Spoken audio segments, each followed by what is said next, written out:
And so my name is Neil Gompa. I'm a DevOps engineer at Datto, and I'm here to talk about software delivery with OBS. So a little bit about who I am. I like to call myself a professional technologist. I've been a Linux user for actually over 15 years now. I should have fixed that. Oh well. I've been a Linux user for over 15 years. I'm a contributor and a developer in Fedora, Magia, openSUSE, OpenMandriva distributions, and there are a few others here and there, and contributed to some. I'm a contributor to RPM, DNF, various related projects to that software management stack, like Koji build system, the Open Build service, and other things like that. Of course, as I said earlier, I'm a DevOps engineer. That's my day job. I love orchestral symphonic music, anime and manga, global history and linguistics, but overly spicy food, not so much. And of course, if you want to reach me at any point, like my Twitter and email address are there. Um, so a little bit about why we got to OBS. Like I want to talk about like how Datto as a company started in this software delivery space. So like most modern software development companies, they use a Linux-based system. We use Ubuntu on our infrastructure and in our equipment and things like that. But the general focus historically, like pre my era, was often about just making the software rather than shipping it. When it came time to actually get the software to servers and devices and things like that, we used to do things like, if I'm being charitable, I call it the kind of bad way. We wrapped everything in zip archives, we pushed them, and made the systems remotely unpack them onto the file system. Over time, this became more and more complicated as setup tasks were needed to do various changes as we got more complicated with the software. It led to a very humongous mechanism that a lot of people in the company collectively call check-in. And this really stopped working about the second time we had to upgrade all the server and devices. So like when we went from 1004 to 1204 to then 1404, that stopped being good. So as a company, we made the transition to using somewhat good Linux packaging for our software to handle this more smoothly.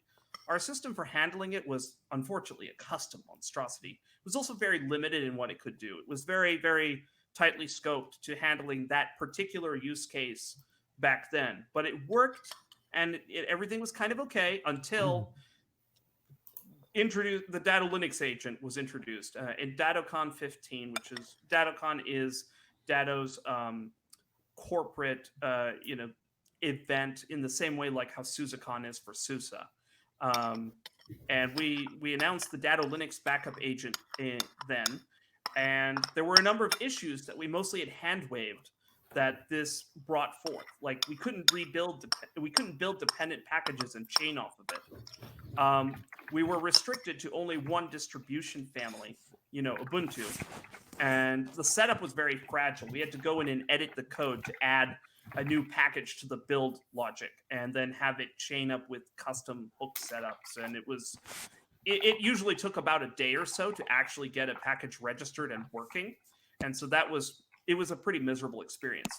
At launch, the Datto Linux agent supported Fedora, Red Hat Enterprise Linux, CentOS, Debian, and Ubuntu LTS. And there were plans to add SUSE Linux Enterprise and openSUSE later because of the wider range of distributions and dependency requirements, because the Datto Linux agent had multiple packages that were chained on each other to have libraries and kernel module features and things like that. It was really bad. I was forced to build every Linux agent release by hand. I spent a week to actually build and validate them at the time. And this was, again, at the beginning, so there were like 18 builds each time. And this was when this wasn't my job back then. I was actually just a QA engineer back then. And it meant that every time we were doing this, I spent a whole week doing something that technically wasn't my job, but we needed to do it to get it out the door. And I did it because of that. This was basically destroying me because I was not able to do other things. And like getting one thing wrong in the manual process back then, each time we did a release was just a miserable experience. And so I started looking at fixing the situation because it wasn't going to scale. And as we add more distributions, it was just going to get worse and worse and worse. So I looked at the problem on the internet and examined what some others had done. I came up with three major alternatives. The first one I thought of was building a brand new custom system using BuildBot and adding some extensions for handling dependency resolution using the Hockey module. Hockey, for those of you who may or may not be aware, was a high-level API on top of the libsolve library to make it easier to interface with and do things. It used to be part of the DNF package manager. It has since been replaced with libDNF. And then another alternative was to adapt Fedora's mock and Koji to extend it to support Debian and Ubuntu builds. There were a few patches on the internet already at the time for doing basic support for handling Debian builds with Koji, and I had considered taking that path, extending it, and using it for our tooling. And then, of course, the last option was using SUSE's open build surface for our needs. And after a deeper examination of looking at like what it would take and how to do all this stuff, I decided to deploy an OBS instance and go from there. So why did I go with the open build service? So the open build service, to kind of review a little bit, is a software solution that was created by SUSE to build and manage the openSUSE and SUSE Linux enterprise distributions. And it was also designed to support a wide variety of other distributions, so like Red Hat, Fedora, and Debian and Ubuntu as well. And there's a hosted version of the appliance as the openSUSE build service. And then, of course, you can get the appliance to download and put onto your own systems. And that went pretty well. And we managed to get it set up with integrating with VCSs, which actually turned out to be quite useful. So we used it. It's set up with pulling or receiving code, and it has the inputs, and it can fire off processes to trigger automated events. Failures can also trigger events and notifications, depending on your configuration. Like, this is how the openSUSE workflow works. All of it is chained off of, like, you make a request, you merge it in, then it gets built, and then once the build succeeds, it fires an event off of AMQP and does other stuff. That's how the pipeline works for them. The unique features of the input flexibility, the different build engines, the build environment set up with pre-install images, and the real big thing, the real winner, was the automatic reverse dependency rebuilding on package updates. The fact that there was a guarantee of end result consistency was a huge deal, and it made things so much easier because then people weren't having to handhold everything through all the other levels. Like, for a team of one at the time who was managing this system, there was no way that I was going to be able to deal with having to rebuild everybody else's packages all the time. And the rest of the company didn't care at the time. And so why put myself through that pain if I don't have to? So I wasn't going to. And we had customizable build environments, which was just a nice cherry on top. So how do we use it? We've got it deployed with the official appliance provided in the website on an all-in-one configuration.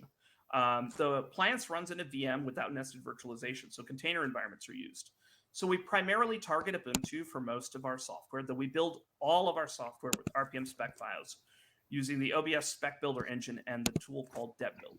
And the end result is, even though we're building using standard common RPM practices and structures and things like that, the end results are native, mostly proper Debian packages.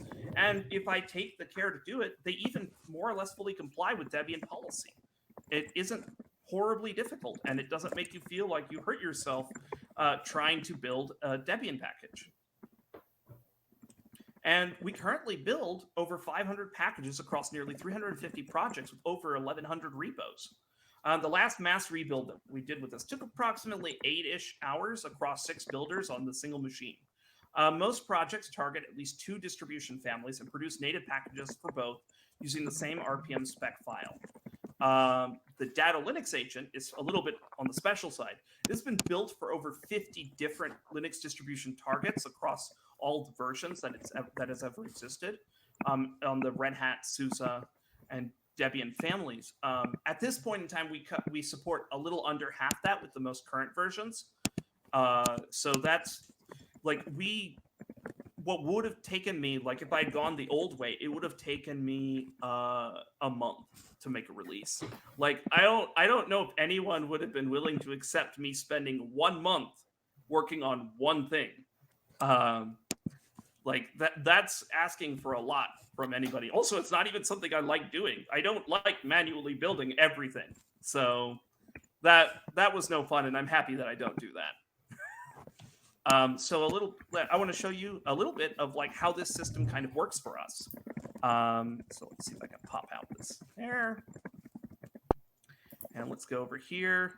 So I've got here a Git server. So like all of our workflow is Git oriented. So we do everything through a Git server, and then our infrastructure around this will push those into the build system and make it happen. So like I did most recently, I did Golang here. So like I pulled Go and pushed it out. So this is the Golang package as soon as it loads. And one of the things that we do is that for most of the packages we're getting from that we're backporting or forking from a distribution or introducing that isn't available in a Debian or Ubuntu, we actually fork the package from Fedora's dist-git, and we use that as our starting point for our own packaging. And if we create new packages of open source software, we contribute it also back into Fedora while maintaining a tiny delta for the Debian and Ubuntu support. So like it has our total history. We have branches for managing each time we do rebases and all the trees of all the versions we've ever done. And let's go back to the commits view here. And to kind of give you an idea of like what was actually required to do this diff shows, just some of the changes we made. Mostly it was I turned off the tests because they don't work in OBS, and the Go compiler is awful. Like that's just an unfortunate reality. Set up some conditionals here. It's just basically dealing with the differences between a deb and an RPM build. So deb build, while it does provide you this abstraction, this common abstraction and a common interface, of being able to structure how you do a package build, it does not hide the differences between distributions. So you do still need to know stuff, but it's hopefully minimized because you can leverage a lot of what is common among Linux distributions. So like I deal with alternatives being in different places, ARM architectures, getting rid of conditionals that don't make sense. Debian requires you to have a group and a packager tag, so they're set. Then you see these Ubuntu and Debian macro conditionals, like if you had with SUSE versions and whatnot. And then the rest of it is adding provides to be backwards compatible to packages that expect the normal Debian package names for everything. And so like it actually is really simple most of the time. It takes a lot of testing to make sure everything's fine, because sometimes there's just unexpected things. Like I had to omit a particular source from being installed because it doesn't make sense there. And then just adjusting, the scriptlets work differently. So like RPM does for the first argument, it passes a number. Well, dpackage passes a word, and it's the action that it is doing. So you have to deal with that difference, but otherwise it's pretty much fine. And then of course just doing that. And then from the OBS side, like we can see here, so the Fedora 31 build is done. You can see it's the same spec file here. And the spec file looks like how it would if you were using OBS, of course, just even in openSUSE. And on here, it's building the build root and actually starting to build the Go compiler here. It applies the patches, it runs through the steps, it does the Go Arch setup, and like everything is actually correctly mapped, and it'll build the package properly. Let's see if we've got some that have actually completed. So the other one I pulled over was Node.js, and here we actually have all the Ubuntu packages built, and it's still building through the Fedora build chain. And so like if I go into, let's go to Node.js and go into Ubuntu 18.04, you can see Deb build produces an artifact called an sdeb, similar to the source RPM, and it's just the sources and specs folders tarred up inside. But like you have the library packages, you have the interpreter, the npm build, and they have all of those things set up. And then if I look here, you can see. I mean, it's your normal RPM build log up until it reaches kind of the end where it says it's got a package creation stage, and that's where it's making the debs, so creating packages.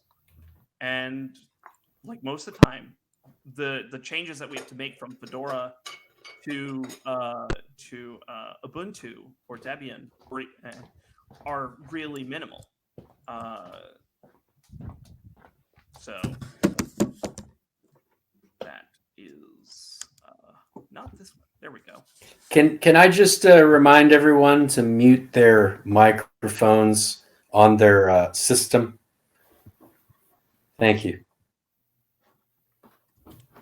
So so that's a little bit about like how Datto uses OBS, and that's how it kind of looks like. Who else really uses OBS? There's obviously openSUSE does. SUSE made the build system, so I sure hope they use it. Also, another one is Pacman, which if you're familiar with in the Fedora world, they have RPM Fusion. Pacman is openSUSE's equivalent.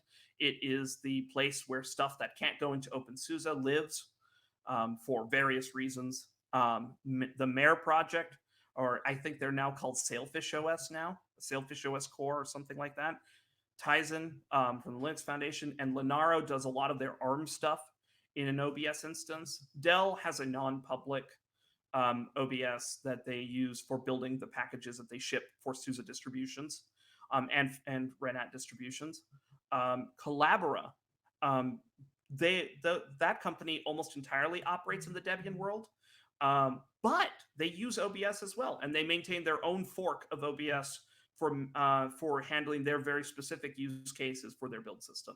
Videoland uses an internal OBS instance for their SUSE package builds. And I think they also have a stripped down version of software.opensuse.org to actually set up that page, because it looks very similar to how Software OO used to look. So yeah, OBS is awesome, and if you're interested working on this kind of stuff with us, hey, we're hiring. Check us out. And there's some references: the build service website and the Deb build project, and of course the documentation, which has improved a lot in recent years, and it's made things quite a bit more helpful. So if you've got any questions, I'm happy to answer.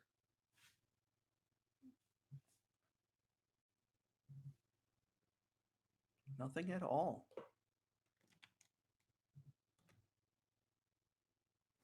I also think the Ericsson uses OBS.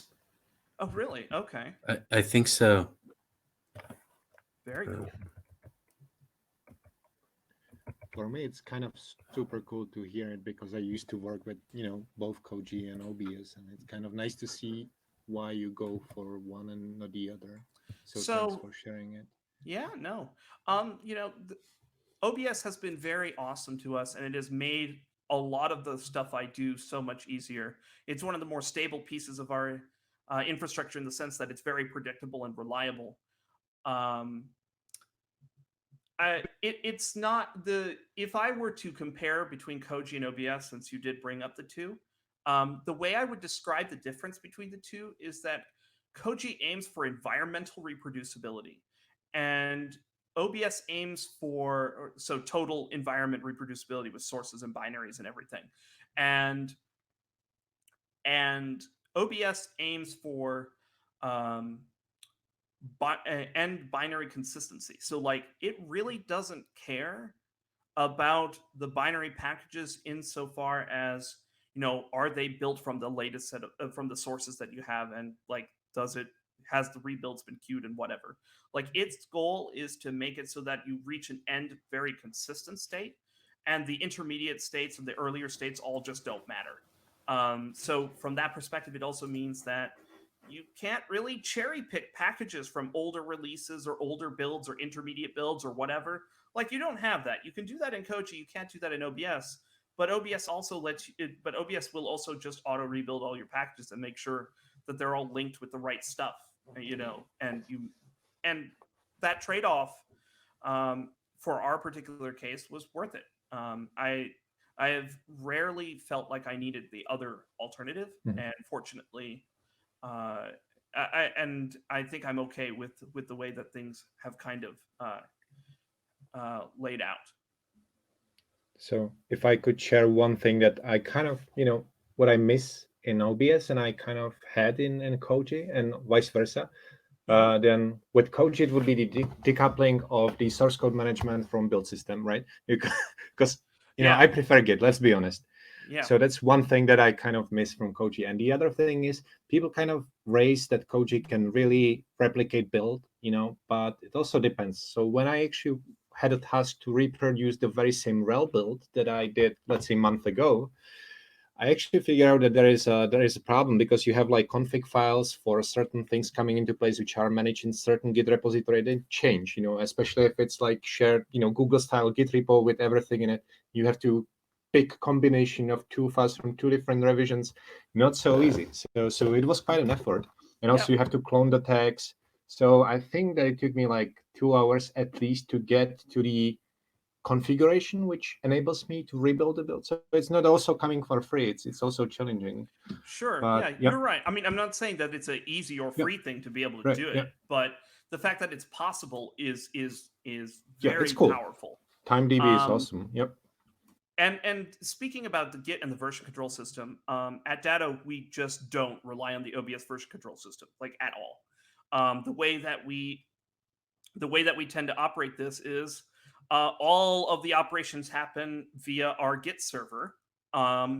This is not our Git server. This is a separate Git server that I exported the stuff I wanted to show. But like, in our Git server, we do this, and we do merge requests and pull requests or whatever. And as part of our CI pipelines, it'll do something that I kind of miss from Koji, which is scratch builds. So it'll do a build in the CI environment that'll get thrown away, but it'll let us verify that the changes aren't broken. And when we merge and then it's tagged, then the tag triggers another event to send it to the build system. And then the build system builds and publishes it for real. And then we have infrastructure supporting that to send it off to everything else. And like, one of the things I hope to eventually do is, like, this setup that I have here that I'm showing, I want to replicate this in openSUSE. I want to make this kind of workflow meaningfully possible with free and open source tools that are lightweight and easy to replicate for everyone, because that's a feature that I care about. I super agree about the scratch builds. Like, essentially every single time when I received a test build and somebody asked me whether I can spin a rel image with it, I couldn't, because it doesn't have build ID. Therefore, you cannot really use it in the build system. So completely true here. I agree. Right. And so the other piece you were mentioning about the environment reproducibility, I think that's one of the reasons why I just in general strongly discourage the usage of monorepos for this kind of stuff, because monorepos provide you, yes, it's a lot easier to make, wide changes across everything, but it makes it functionally impossible for you to pick and choose and recompose an exact environment based on like how artifacts have changed.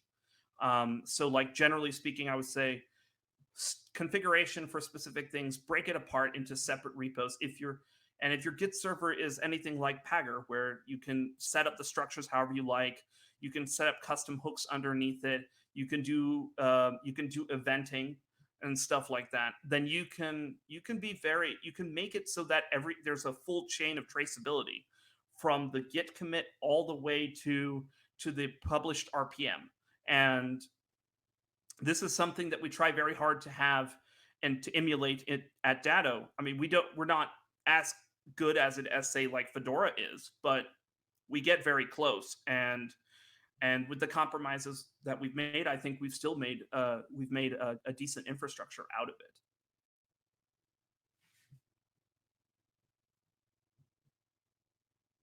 So I have one more question, but is there anybody else who wants to ask? Because we could easily fill the time. Come on, guys, raise it. No? I mean, Okay. it could have been cool, right? Like Yeah. nobody thinks anything is interesting about this. Go on, Lubosh. Guys. Ha! Okay.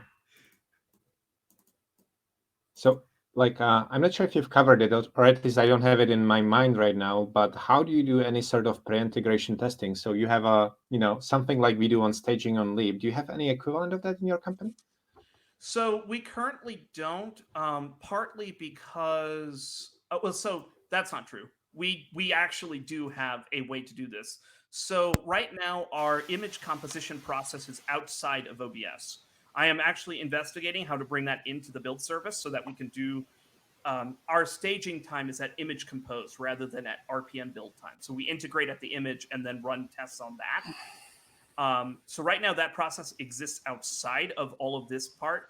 And part of it, and a large reason for that is just lots of legacy to untangle and fix. But the way that we do it is that all the packages get built, they get dumped into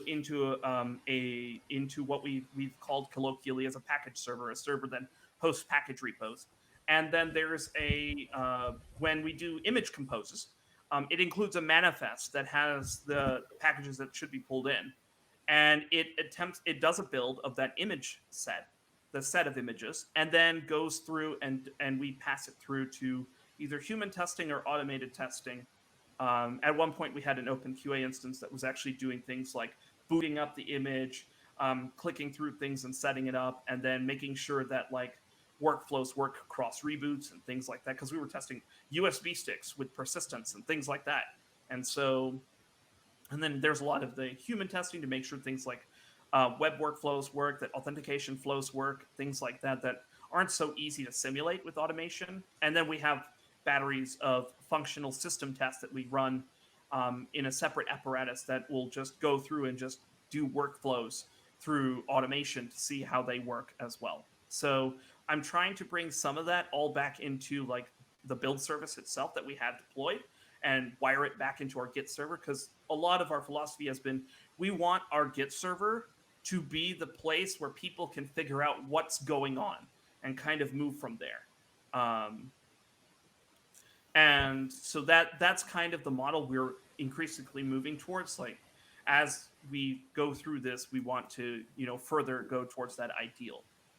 And I think actually I have a little bit of a comment for you, Lubosh. So you were talking earlier in your talk about bridging Leap and SLE together. Yep. And one of the things you were talking about is like, how do we make it so that things carry over from internal to external and stuff like that? Yep. So one of the ways that we have to deal with that problem at Datto as well. Like we were crossing the bridge back and forth between Fedora and internally at Datto, and like having a Git, and we do that with the Git version control and being able to have like the history unblemished across the tree, or if it needs to be cleaned up, it can be, and then sent along the line. This is something that perhaps you could explore for some of the stuff. I don't know how much you could do in the next year, but like a longer term goal would be maybe something like having Pagure instances, internal and external, and using the remote PR feature to send things along, so that it can cross the Git servers, and the history can be mostly unblemished. Like if a community contributor sends something, then it can just be automatically sent also into the internal system, and then when accepted, it syncs back and stuff like that. So I see what you mean. Have you seen the checkouts of packages on GitHub under openSUSE? Actually, I believe that somebody is spending effort to make sure that everything which is in OBS is also in GitHub.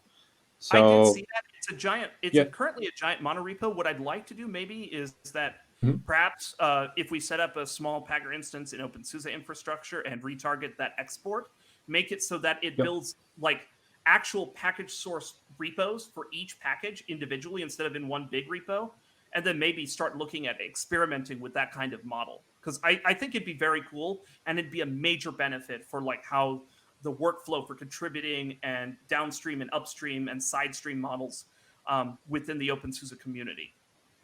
Yeah, I agree. It's something that Ludwig would support as well, because I remember that he liked it on the last year presentation, and I used to use Pagure, so I like it as well. But it's bigger than Leap, so Well, I it's mean, just yeah, it takes time, but like we got to start somewhere. Every journey with single step and all that. agreed. Yeah. So we have GitHub effort, so I guess that we can revisit it and see what we can do. Sure. Sure. Make sure to raise it on Factory. I guess that's good starting point. Sure. Anybody got anything else? I just went on a random tangent. Feel free to ask me about that too. Well, yeah. Can you hear me? Sorry. Yeah. Yeah. Okay. Stefan Seifert here. We know each other from the Kiwi channel. Yeah. I'm also running a big private open build service instance, and I'm actually also looking into putting stuff into our local GitHub instance, and I'm actually working so that people do not even need an OBS account anymore. Right. So basically, I mean, my customers, to tell this, my colleagues, they don't know much about packaging. They do software. Often it's just small packages, Yeah. and then I just put the spec file into the Git repo in a typically into a spec subdirectory and get it out with the source service, and everything else is triggered. And even some of them do not want to trigger with every commit. But then the token feature of a token triggered service run is a good thing to do. And actually, they do not even need to install OSC if they're just on Windows services for Linux, or maybe even just Cygwin. I just made a small script that just curls the API and allows to trigger the build with trigger a build and a release. Usually, I do a testing repo and a release target where packages are released, and so that's stuff where you can get people to use OBS without even knowing, basically. Sure. And, Yeah. No. And that was a big part of this, because most people don't really want to interface with the build service side of things. They just want to work with the code, and that's fine. And for a lot of our internal packages of software we make, that is the model that we use. However, one difference between what you do and what we do is we don't actually allow OBS to pull anything. Part of the problem with having OBS pull stuff is it does it blind. We cannot tell. It's not like Copper, which has native understanding of Git and can do things like, hey, if you pass me a webhook with details in it, I can use those details to do the correct checkout. OBS does not know how to do that, and there is no easy way to make that possible. So we flipped our model to pushing, and we wrote some. I have some tools and scripts that I'm in the process of cleaning up, and I'm planning to publish that also make this workflow easier. And my hope is that once I have all of this kind of cleaned up and ready to go, I can also have it with like a demo setup that kind of shows how this model would work. And it's basically we do scratch builds, and then we do pushes to the OBS VCS, and that triggers builds. And then we listen on the event bus, and then that lets us update status and things like that. That's kind of the aim we've gone for, because we cannot make OBS pick a particular commit. It always just picks something. That is not good enough for if you want to have any kind of source tracking and reproducibility in that vein. So we kind of flipped it the other way, but it still works out pretty well. Yep. So it was really interesting. It's how you are using it. It's always good to see how other people are using the same tools, and I quite got some ideas from that. Thanks for the presentation. Yeah, cool no one. problem. It was my pleasure.